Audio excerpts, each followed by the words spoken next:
What's wrong? What happened?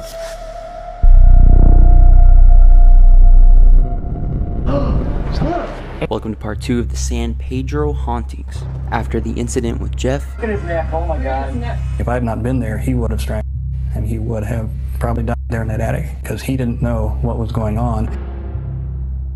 And I finally had to actually bend the nail down straight to even get the rope off of it. the activity continued to pick up. One of the cameramen would also pass out and hit the floor, and they found this red marking on Jackie's baby's forehead. It was at this point where everyone said, we gotta get out of here. So they left, and it would be the last day Jackie had in that house. This is not the end of the story though. Jackie moved 300 miles from San Pedro to Weldon, and the entity followed her.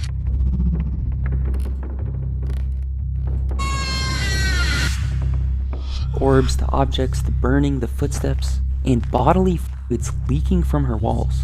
This is a real picture, and by the way, they would take this to a laboratory to test. Jackie called the paranormal investigation team back over, and to learn more about this entity, they decided to do a Ouija board session. It is here where we learn some very interesting things. Told them that he had been murdered, held underwater in San Pedro Bay in 1930. And when asked how many ghosts reside among the living, it spelled out, "Phantoms fill the skies around you." Investigators were extremely startled at how well this thing communicates. It speaks in full sentences. Not only that, but the table would shake violently, and one of the investigators would be thrown out of his chair. And if there's one thing they learned about this entity, it's that. This thing was filled with hatred. It was doomed to wander.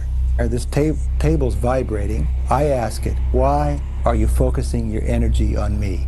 And it spelled out, because you are the likeness of my killer. This entity wanted to hurt Jeff.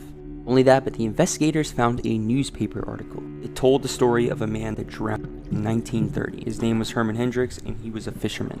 Now, this is the craziest part. You remember the knot? Back in the 30s, they all used it. It's been used for hundreds of years. That is a very common knot. It's used every day by seamen, by fishermen. The Ouija board session was a huge mistake. Now that Jeff has interacted with this thing on a deeper level, it shifts his focus to him and follows him home. Because of the things that it would do to him, he would develop PTSD. The response he had to this was one of post-traumatic stress disorder, where it's you don't see the effects till sometime later, and they're quite debilitating. Whenever you'd be in one room, something would happen in another room or behind our back. This entity loved knives and scissors. It was constantly throwing them and stabbing them into the walls and floors. It would shatter his windows, and they would throw the glass in the trash, but as they come back inside, they would find the glass in weird places, like their typewriter. It would place scissors under his pillows, and it would turn on the burners and place things on top of it to burn them. Oh shit, What happened? I don't know. Oh, Something flew behind me.